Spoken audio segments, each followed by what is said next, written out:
Hi there, this is Mr. Evans with a video on managing the supply chain. So we are currently here. So managing the supply chain, we've spoken about suppliers and how suppliers are the organisations in the supply chain that provide an organisation with the goods and services it needs to provide its product. Two approaches that businesses can use to managing the supply chain. Specialisation is where an organisation focuses on its core competence within the supply chain, i.e. what it's good at. So, for example, supermarkets tend to be very good at managing logistics, organising shops, stock management and so on. Farmers are, specialised in growing foods and products that the supermarkets need. The idea of specialisation is you focus on what you're good at. It's no good Tesco or Sainsbury's trying to run a farm because they don't know what they're doing. They should be focusing on what they're good at, which is organising the supermarkets, managing their stock, etc. Vertical integration tends to be a little bit of an older idea, and it's prevalent in some industries like oil, and vertical integration occurs when an organisation manages the whole supply chain from the primary sector, i.e. the extraction, the production of a raw material, right the way through to its retail to the final consumer.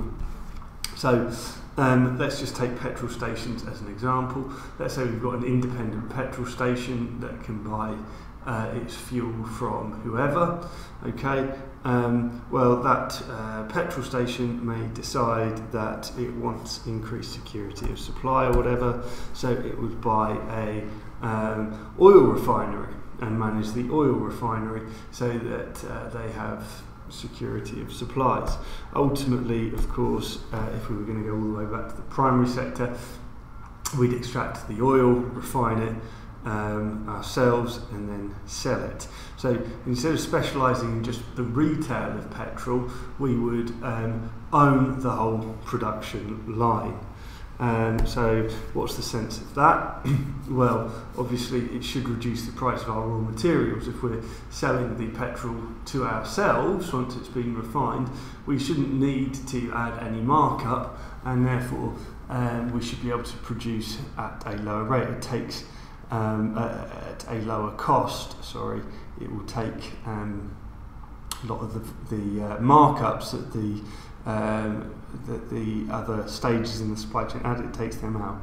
And also it should increase the security of our supplies. So we definitely know that we should be able to supply our customers' needs. On the other hand, so that tends to be seen in only a relatively small number of industries. Petrol retail is one of them. Most modern organisations do go for specialisation, where they just focus on their core competence. Well, in terms of the supply chain, that might be delivery, it might be manufacturing, it might be the extraction of raw materials, it might be the manufacture of different components, like brakes for a car, for example. But we would just focus on a very small part of the production process that we're really good at. What's the benefits of that? Well, it allows us to just focus on what we're good at. Just because I'm good at selling petrol doesn't mean I can run an oil refinery. This should of course lead to higher efficiency, more quality products, better value added, etc. Okay, and of course you could argue that either specialisation or vertical integration could have a positive effect on all of these points.